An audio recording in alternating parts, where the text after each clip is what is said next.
Hi everyone, welcome back to the channel. I hope you're all doing all right. I'm doing very well and I'm very excited to talk about today's topic. And that is knowing your self-worth and finally stop being a doormat. Now, if you are tired of constantly feeling underappreciated, taken for granted, used by other people, well, I'm here to tell you that this is not happening by any coincidence and that you might think that you are subjected to experience this in this life, that you're just meeting this type of people and you have no control over it. But this is actually a reflection of your lack of boundaries, low self-esteem, and low self-respect. This is clearly a pattern that is keep repeating because you still didn't learn how to value yourself. So in this video, we're going to break this cycle, understand what self-worth is, how does it affect all relationships you have with yourself, with everybody else, and also how to stop allowing people misusing your energy and your time. Look, knowing your worth doesn't have to do anything with being arrogant, selfish, or behaving bad towards other people. No. Knowing your worth means clarity. It means understanding that your time, energy, and your emotional labor are valuable. It's understanding that you should not be looking for external validation to feel valuable, and also operating from self-respect, not from fear of being abandoned or rejected. I have to say that many people, unfortunately, are people pleasers. They always try to put somebody else first, make sure that that person has everything, that that person feels good, and they put themselves last because they look for approval. They think that if they do not put that person first, they will be abandoned, rejected. I never understood this myself because I am introverted person and I never really cared whether people will like me or not, whether I will have friends or not. I'm happy by myself, so I am not looking for external validation to feel good about myself. And I think this is very important for everybody to learn. Whether you're extroverted or introverted, obviously for us introverted person is much easier to understand this, but for extroverts it's not, because they literally depend on other people. They depend on their energy. They have to constantly be surrounded by others to feel good. But this is not a solution. Because no matter how great of a person you are, no matter how fun you are, no matter how beautiful you are, you will never be able to please people.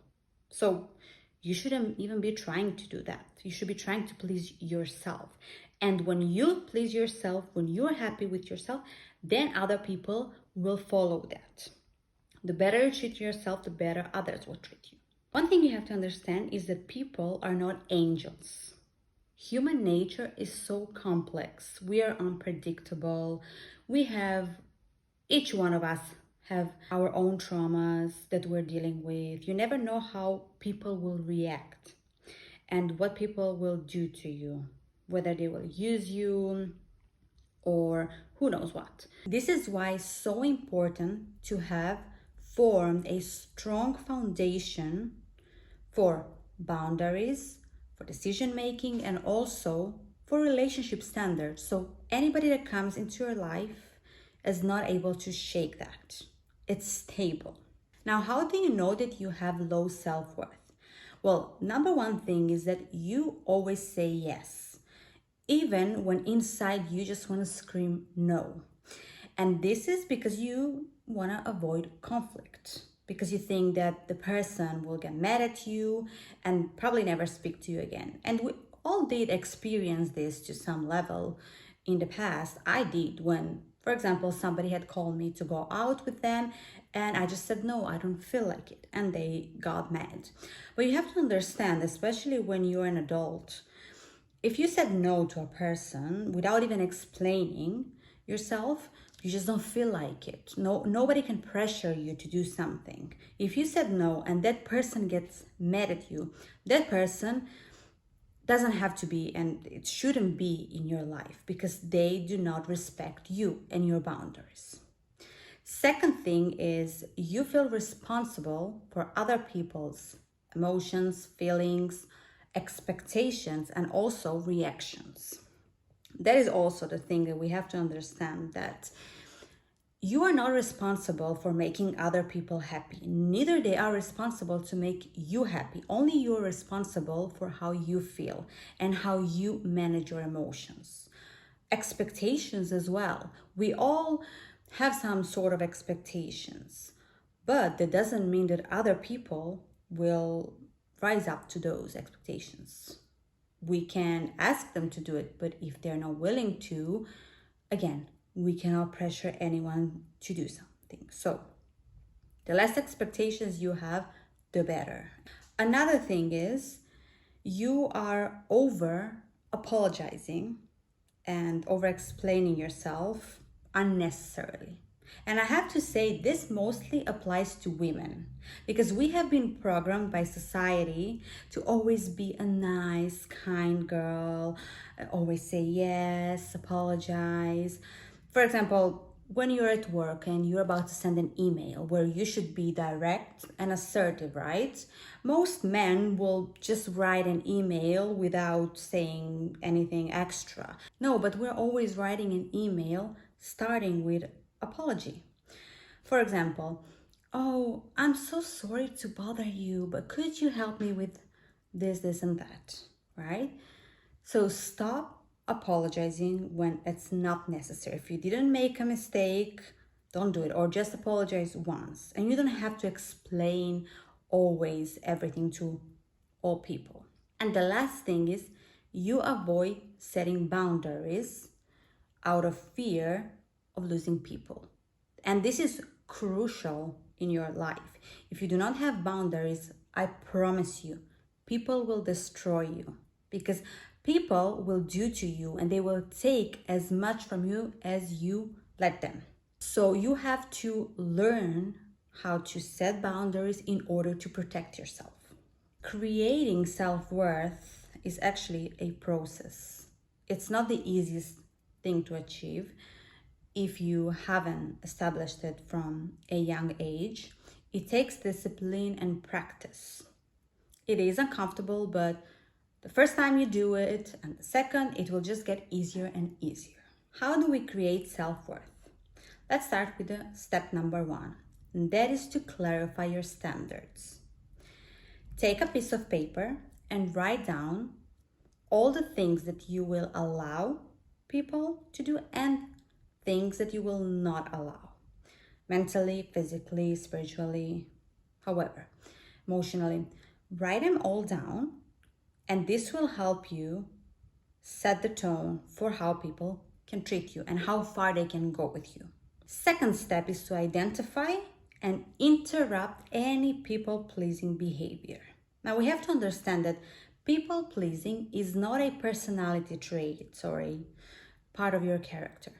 People-pleasing is actually a coping mechanism that you have learned in order to survive because you are afraid of conflict, abandonment, of people seeing you as someone bad or a villain, right? We were programmed to think that people who stand up for themselves and have boundaries are in fact bad.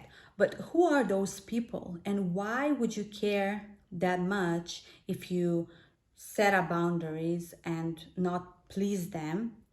Why would you care about their reaction? This type of people should not be in your life. If they do not respect you, if they do not reciprocate energy that you give them, they need to leave. Third step is to enforce boundaries that you have already created in order to protect yourself and block away people that are not supposed to be in your life. It is going to make it so much easier for you to even see whether this person can be in my life, whether I can communicate, go out with this type of person or not. Number 4 is to speak to yourself kindly. One of the reasons that you have low self-esteem is because you just speak to yourself in a bad way. When you look at the mirror and perhaps you do not like the way you look like today, you just say to yourself, "Oh my God, I look terrible." Never do that. Even when you think that, always talk nicely and say, "Oh my God, I'm so beautiful, I'm intelligent."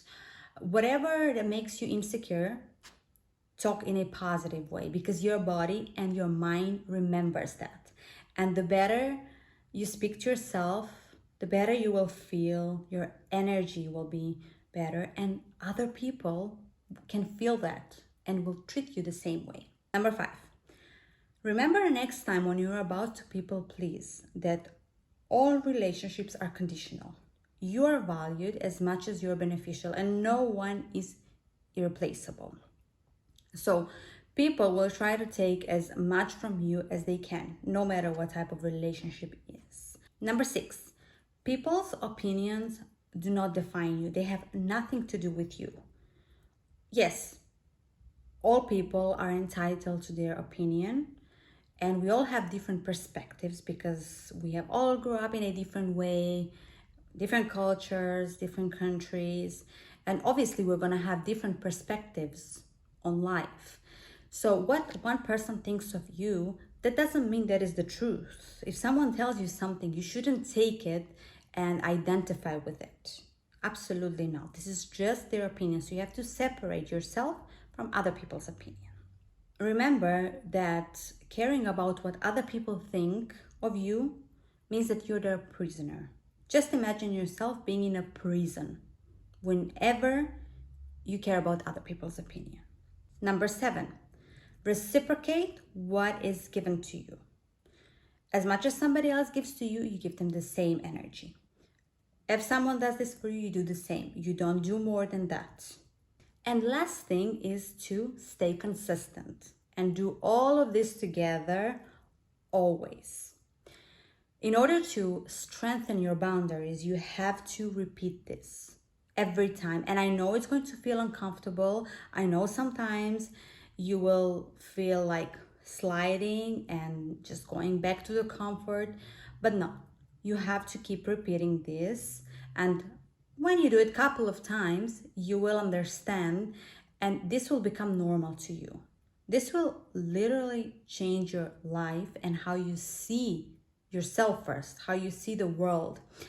And when someone comes to you with that old behavior that you used to tolerate, you will feel disgusted. For example, with relationships, you used to tolerate somebody acting towards you in a certain way.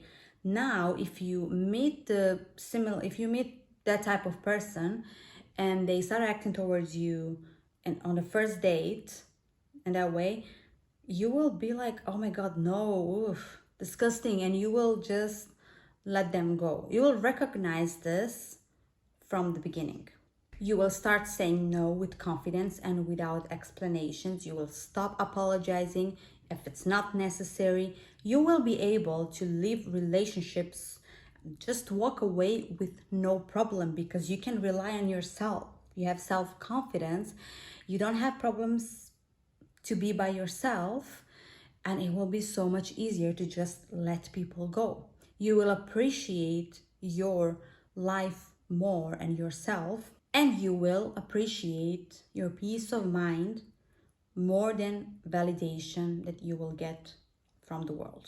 And the last thing to remember is that self-worth does not come from anything external. Your job title, your relationships, your achievements, no. Your self-worth only comes internally.